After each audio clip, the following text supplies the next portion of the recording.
We have the scores, highlights, and updates from Friday night.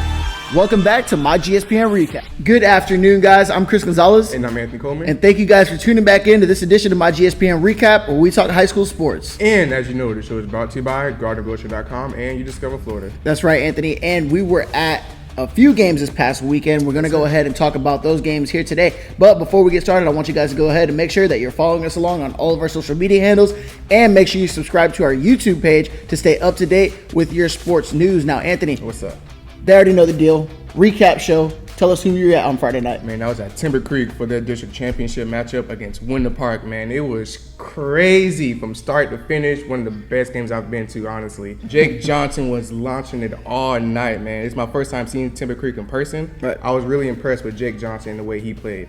Honestly, I'm just going to focus the whole recap on him because it's such a great game. He went 19 for 22. 258 yards. He got me stumbling with 3 touchdowns. He also had a reception touchdown. He showed what the hands can do too, man. Come on now. 4 touchdowns in the game for the district championship, man. Jake went off. Great game by him. But even Marcus Clark from Winter Park, I hate to say it because, you know, the U committee. Yeah. He did his thing. Every time Winter Park, it seemed like they had a good play or something, you heard Marcus Clark's name. So Jake Johnson did his thing for Timber Creek. The whole team went off.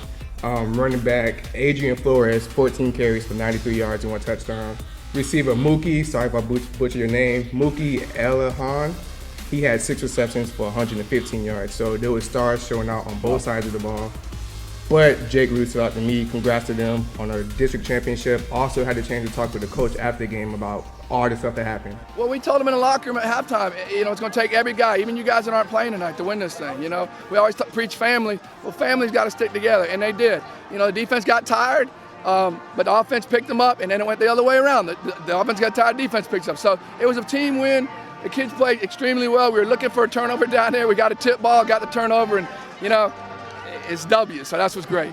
Yeah, Gonzo. Besides Jake really going off like that, great words by the coach, but it was a back-and-forth game in the fourth quarter. Mm-hmm. Great game by both sides of the ball. I loved every moment of it, but Timber Creek got the dub. Sounds like it was a great time there at that game, man. Congratulations to Timber Creek on winning that district title. Now, another game that I was at on Friday night, we saw Lake Minneola capturing their first ever district title in school history. This is a school that opened up back in 2011, so it has been, you know, 8 seasons of work for the Lake Minneola Hawks, and to see them come from nothing to the bottom all the way to the district title, big congratulations. Now, they were placed, and it wasn't an easy game for them. Undefeated Springstead was their opponent on the night, and it was for the Class 6A District 5 title. It was an instant classic. This game came down to the wire. Story of the night for Lake Minneola was Keandre Maglore. You guys hear his name every week that we talk about this team. 158 yards on 18 rushes. Now, Springstead did an exceptionally well job of keeping the ball on offense in their option run offense. They were eating up clock all night long. Lake Minneola did a great job with the little amount of time that they were on offense. Got the job done. Keandre Maglore, 3 touchdowns. Devin Cole connected with Trent Logan for a passing touchdown, and the Hawks win 26-21. But the biggest play of the night, what happened, came in the last seconds of the game.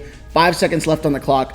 Quarterback for Springstead, Max O'Rourke, launches one up into triple coverage, and Steven Peterson Jr., I called his name out on the recap, on game day this past week.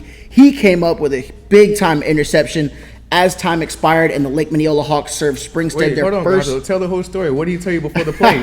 So, what did he say before the play? Right before this last play happened, he looked over to me. He said, Gonzo, keep me on camera. Watch this. That happened. Okay? Time expires. Lake Minneola comes over with the win against undefeated Springstead, 26-21 as time expires, and wins their first ever district title. I had the chance to talk with Coach Banks after the game. Here are his words. Biggest thing is what I was preaching, what just happened. That mental toughness and getting better every play, all right? And that's what happened, because I tell you what, it was a hard fought a game, and hats off to Springstead because they came to play, and obviously they've been an undefeated team. But what I've been preaching since day one is mental toughness and get better every play, and I'm so proud of these guys. And I'm proud of all the guys that started 4 or 5 years ago to help build this program. So, and other big-time congratulations to Coach Banks, everybody that plays on that team. Lake Minneola Hawks, you guys did your thing and made history on Friday night, it was crazy after the game. The whole school was out there celebrating. So It sounded like it was a lot of takeaways, a lot of craziness from that. The first district championship, I really liking Trey Logan. I'm hearing his name a lot more, doing things. yeah. Dang, so much for Lake Minneola. I'm just happy for you guys. That's man. right. Lake Congrats. Minneola's defense came up huge, man, because when I tell you that Springstead's offense was eating up yardage like crazy, they were just moving the ball little by little by little, first down after first down, and that time of possession really got it. So their offense came up huge, scoring quick, scoring fast, and getting things done over there in that game. Now, guys, that was our show for today. That's it. We want to That's go a wrap. ahead and thank our sponsors, GardenGrocer.com. If you're staying in the Orlando area at one of the Disney resorts, go ahead and place an order for groceries to be delivered to your room at the time of check-in. Save money and time by shopping with GardenGrocer.com. And not to forget, UDiscover Florida. If you're looking for a restaurant, hotel, or just for something to do for fun this weekend, go ahead and give them a look on Instagram at UDiscover Florida. And hey guys, guess what? myGSPN is looking for interns. So if you love sports and talking about sports, then myGSPN has the perfect opportunity for you. We're looking for writers, reporters, and photogs. So if you're in high school and are eager to learn, then reach out to Brianna Gonzalez at brianna.mygspn@gmail.com for more information on that. Once again, guys, I'm Chris Gonzalez. And I'm Anthony Coleman. And thank you all for tuning back in to this edition of myGSPN's Recap, where as always, you guys know, it's your sports, all you, all the time.